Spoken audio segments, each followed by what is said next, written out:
Welcome to the story of Aurelia Asylum Hospital, which was later even known as Huronia Regional Center. The Aurelia Asylum opened in 1887 on a 156-acre site on the Lake Simcoe that had been acquired in 1885. The massive red brick main structure was finished by 1891. It was formerly known as Aurelia Asylum for Idiots, but for apparent reasons it was named the Ontario Hospital School. Most of the buildings on the property are linked by approximately 1.5 km of tunnels, some of which have been sealed.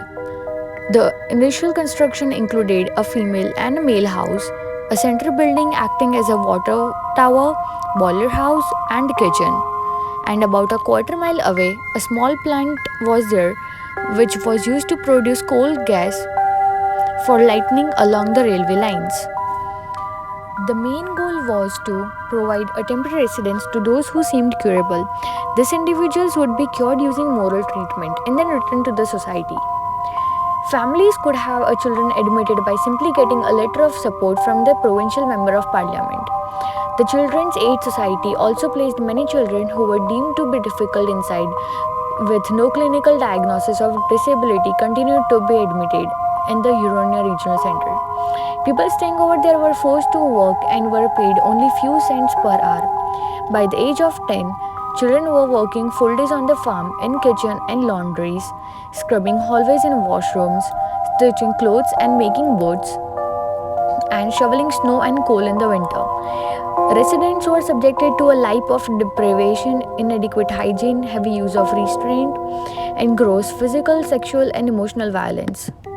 As well as some of them were even over-medicated and mismedication behind the walls of Huronia Regional Center. Diseases like hepatitis and venereal disease were much more prevalent in Huronia than in the rest of the society. Most wards had a purpose-built space inside, which was windowless cell with no furniture, in which residents were isolated. Throughout the first half of the 20th century, overcrowding at the institution was a concern. Many cottages had more occupants than bedrooms in 1942, with 17 boys sleeping on the floor in one cell. Several inspection results show people lying on unheated verandas in middle of the winter. Heaters, like most radiators in the building, lacked guard and burns were frequent to the people living in that room. These cottages' windows were old and could not be properly locked, which resulted in a temperature of around 12 degrees Celsius in winter. It housed about 2,000 people at its peak in 1968, but the institution was constantly overcrowded. In other hospitals across Canada, patients were required to perform tasks such as housework, planting, or clothing production. Former tenants filed numerous cases against the center in 2010 related to inhuman conditions inside the facility. Thankfully, in the March of 2009, the facility was sold. Many of the structures that once stood on the old grounds have been now repurposed, including the Aurelia Ontario Provincial Police Academy, the Family Courthouse, office for various Crown departments, and a small area is a part of Georgian College Aurelia campus.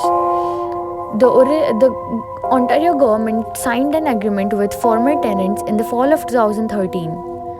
The $35 million deal contained terms of public apology and dispute settlement, as well as attempts to honor to the Huronia Regional Center's heritage.